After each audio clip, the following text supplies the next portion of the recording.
আল্লাহ রসুলকে ভালোবাসি। আরে বেটা, তোর থেকে ভালোবাসা দিয়েছে নবীর আপন চাচা, যে নবীকে দেখলে জাহান্নামের আগুন পর্যন্ত হারাম হবে। ওই নবীকে একবার না অসংখ্যবার দেখেছে, মুখে গালে চুমা দিয়েছে নবীর আপন চাচা, এরপর ওই লোকটা জাহান্নামী। ইন্তেকালের আগে বিশ্বনবীজি বারবার ডেকে বললেন, চাচা আপনি একবার পরে লা ইলাহা ইল্লাল্লাহ, বাকি বিতর্কিত করার দায়িত্ব আল্লাহর সাথে আমার। এত হতভাগা অভাগা, আল্লাহর কুদরতে, আল্লাহর হাতে হেদায়েত নেই, আল্লাহর ওনার জন্য আল্লাহর কাছে কোনো হেদায়েত নেই। আল্লাহ রাব্বুল আলামিন তাকে শেষ পর্যন্ত মুশরিকদের কাতারে শেষ নিঃশ্বাস তিনি ত্যাগ করলেন। ডেকে বললেন, ভাতিজা আমি আমার শিরকি ধর্মের উপরে আমার শেষ নিঃশ্বাসটা ত্যাগ করলাম। এ কথা বলে তিনি ইন্তেকাল করেছেন। নবীজি এর পরও তার লাশের কাছ থেকে সরে যাননি, এত মহব্বত এত ভালোবাসা করে দিতেন নিজের আপন চাচাকে।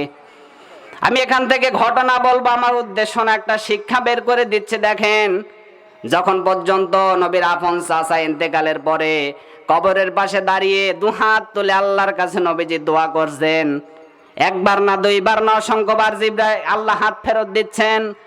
জিব্রাইল আমিন এসে ডেকে বলছেন, নবী কার জন্য আপনি হাত তোলেন? এ বেটা তো মুশরিক। ডেকে বলছেন, এটা তো আমার নবী আপন চাচা।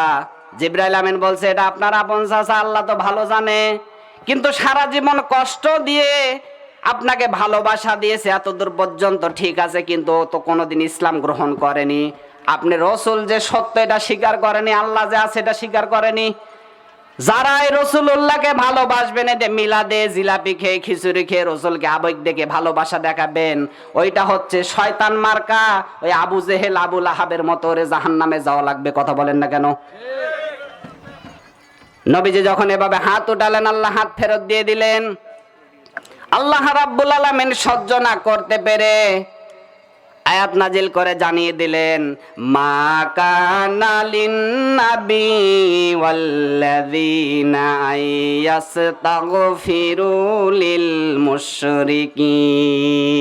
জোরে বলেন আল্লাহু আকবার। আল্লাহ রাব্বুল আলামিন ডেকে বললেন, হে নবী, কোন মুশরিকের জন্য আপনি দোয়া, হাত তোলা তো দূরের কথা, আপনি দোয়া করতে পারেন না।